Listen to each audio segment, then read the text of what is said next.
তাহলে আর কি, তুমি কোন ক্লাসে পড়ো? জুনিয়র ক্লাসে। জুনিয়র ক্লাসে? আচ্ছা, কোন স্কুল? তোমার স্কুলের নাম?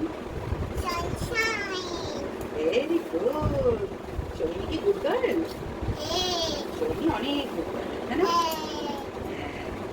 আচ্ছা, আজকে তাহলে আমরা কি বানাবো? আজকে হ্যাঁ, শাক।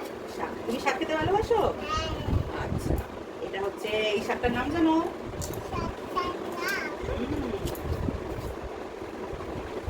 কুমড়ো শাক। কুমড়ো শাক। আজকে কুমড়ো শাকে নিরামিষ চচ্চড়ি বানাবো হ্যাঁ। বড়ি দিয়ে। বড়ি দিয়ে। আর এর সাথে আমি কি দেবো? এর সাথে হ্যাঁ, আলু, হ্যাঁ, বেগুন বেগুন, আর পটল। ওটাকে বলে ঝিঙে। এই যে রিচ কার্ড। হ্যাঁ, আর এটা হলো ব্রিঞ্জাল। আর এটা তুমি যেটা নিয়ে খেলছো এটাকে কি বলে? পটাটো। Very good. চলো তাহলে আজকে আমরা শাকটা এখন কেটে নিই। কেটে নিয়ে তারপরে আমরা রান্না করবো, ঠিক আছে? টাইম শেষ হয়ে যাচ্ছে। টাইম শেষ হয়ে যাচ্ছে? আচ্ছা, হোক না, দেখি দিয়ে কত শেষ হয়ে যায়। আচ্ছা, তুমি কি শাকের তরকারি খাবে নাকি? আমি একটু খাবো, বেশি খাবো না। আচ্ছা, ঠিক আছে। আর শনিনি, এটা আমার সামনের ফ্ল্যাটে উল্টো দিকে, আমার ফ্ল্যাটের উল্টো দিকে থাকে। ওরাও বাঙালি। হুম, জানি। হ্যাঁ। আর ও যখনই সময় পায় আমার কাছে চলে আসে। আমিও একা একা থাকি, ও আমার সাথে এসে আমার সাথে খেলা করে, গল্প করে। আমরা দুজনে মিলে কত এটা ওটা করি। চকলেট চকলেট খাই, তাই না? কথা বলো। কথা বলি। ঠিক আছে, তাহলে আমরা শাকটা কেটে নিই। খুব সুন্দর একদম টাটকা কুমড়ো শাক নিয়ে এসেছি বাজার থেকে। আর দিয়ে ভাবলাম আজকে একটু তাহলে নিরামিষ সবজি বানাই, কুমড়ো শাকের ঝিঙে আলু বেগুন দিয়ে বড়ি দিয়ে নিরামিষ সবজি। ঠিক আছে, চলো তাহলে রান্নাটা করবো, তখন আবার দেখাবো। ওকে, চলো দেখা হচ্ছে।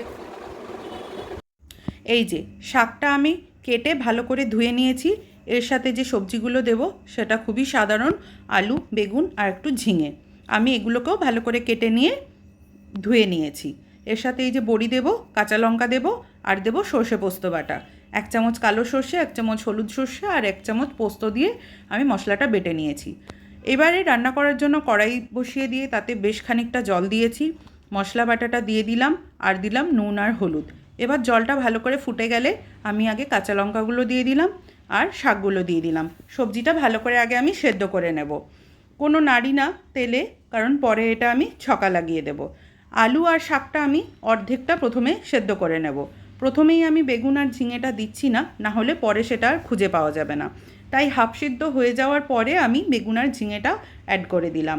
এইবারে দেখো সবজিগুলো কি সুন্দর সেদ্ধ হয়ে গেছে, আর ঝিঙে আর বেগুনগুলোও বেশ গোটা গোটা রয়েছে। এটা যদি প্রথমেই দিয়ে দিতাম তাহলে আমি পরে আর এই ঝিঙে আর বেগুনটা খুঁজে পাওয়া যেত না। এইবারে ছকা লাগিয়ে দেওয়ার জন্য আমি কড়াইয়ের মধ্যে একটু সর্ষের তেল দিলাম, দিয়ে প্রথমে বড়িটা ভেজে তুলে নিলাম। বড়িটা ভাজা হয়ে গেলে ওই তেলেই আমি কিছু ফোড়ন দিয়ে দেব, যেটা হচ্ছে তেজপাতা, শুকনো লঙ্কা, 5 ফোড়ন আর কালো জিরে। শাকের মধ্যে কালো জিরের ফোড়নটা খুব বেশি ভালো লাগে। সবজিটা আমি ঢেলে দিলাম আর ওপর থেকে ছড়িয়ে দিলাম কিছুটা জিরের গুঁড়ো আর বড়ি ভাজা। বড়িটা কিছুটা বড়ি দিয়েছি, 2-4টে বড়ি বাঁচিয়ে রেখেছি, পরে ব্যবহার করব। মিষ্টি দিয়ে দিলাম, নুন মিষ্টি ঝাল সব টেস্ট করে নিয়েছিলাম, সবজিটা ঠিক ছিল। একটুখানি ঢাকা দিয়ে একটু মজিয়ে নিয়েছি। ব্যাস রেডি হয়ে গেছে সবজি। খুবই সাধারণ রান্না। ওপর থেকে যে কটা বড়ি বাঁচিয়ে রেখেছিলাম একটু গুঁড়ো করে ছড়িয়ে দিলাম। ক্রাশ করে দিলে এটা খাওয়ার সময় মুচমুচে লাগে, খেতে খুব ভালো লাগে। খুবই সাধারণ রান্না, অনেকেই জানো, অনেকেই করো। এই রান্নাটা তাদের জন্য যারা জানো না। ঠিক আছে, এইভাবে বানিয়ে খেয়ে দেখো, খুব সুন্দর লাগে নিরামিষ দিনে নিরামিষ একটা শাকের সবজি। চলো, ভালো থেকো, সাথে থেকো। ভালো লাগলে আমার চ্যানেলটি ফলো করো। টাটা।